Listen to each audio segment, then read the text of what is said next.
The stuff of the mind remained a mystery until the late 1800s when our tools finally allowed us to look very closely at this squishy mass in our skull.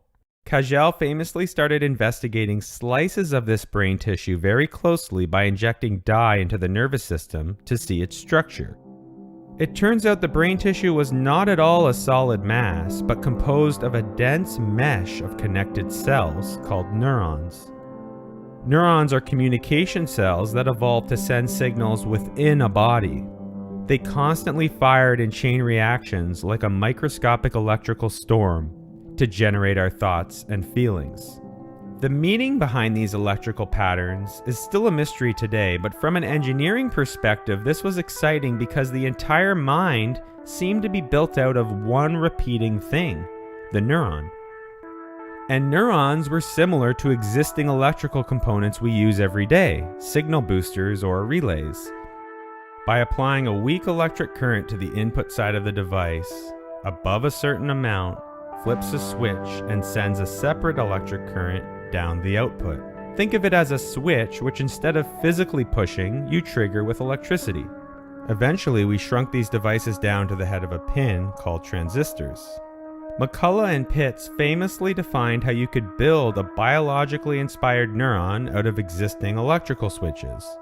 Their neuron design would receive a set of signals using as many wires as you'd like, and if together they hit a certain threshold around the same time, it would send a signal down the output lines.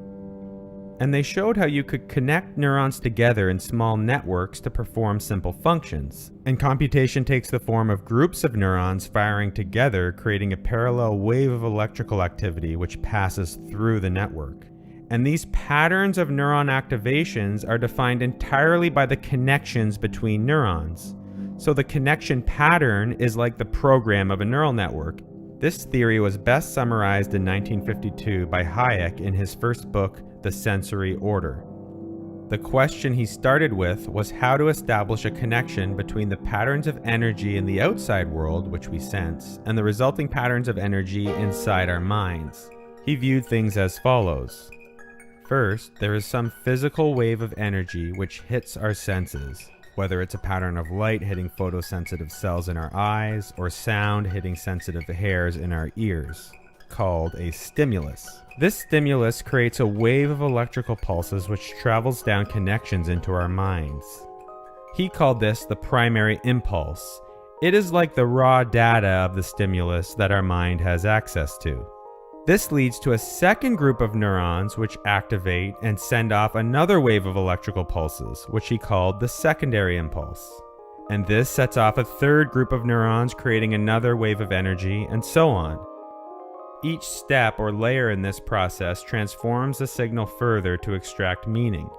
Because as perceptions progress through these layers, they differentiate or separate from each other into unique patterns of neuron activations deeper in the network. For example, the stimulus of a cat versus a dog would stimulate similar neurons in the first layer, but they would begin to separate out as they pass through these layers and activate very different groups of neurons deeper in the mind where meaning is extracted. So when you see a cat, there is no cat signal flowing down a single connection and activating a single cat neuron. Instead, the idea of a cat takes the form of a unique group of neurons which activate at the same time. This is known as a distributed representation. Another example of a distributed representation is a musical chord. It's a group of notes which are activated at the same time, where notes are like neurons. A chord is like a concept we recognize. It's based on a pattern between notes, not any specific note. And these unique groups of neurons trigger different mental feelings in our minds. To get a sense of what I mean by mental feeling, take a look at this image.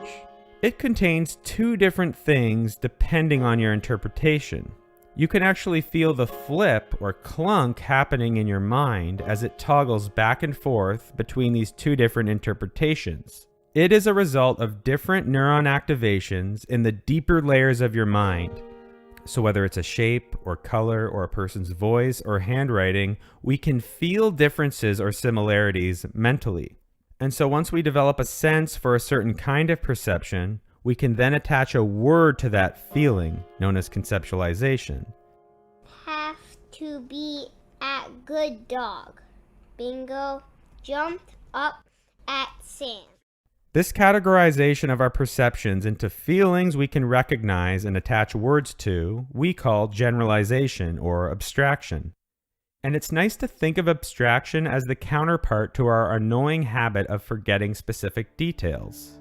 The writer Borges tried to bring this to life in his famous short story about a man who didn't have this ability to form abstractions. Instead, he had a perfect memory. He remembered not only every leaf of every tree of every woods, he knew by heart the forms of each cloud, the outlines of ripples in water from days past.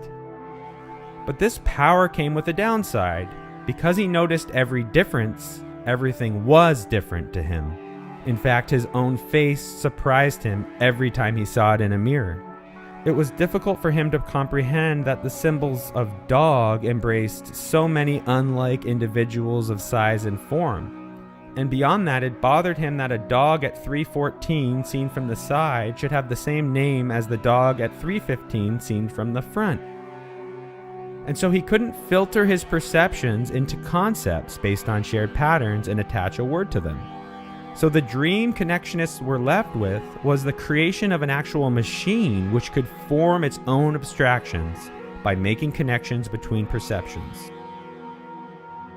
This is what Frank Rosenblatt set out to build the first working model of a neural network in 1958.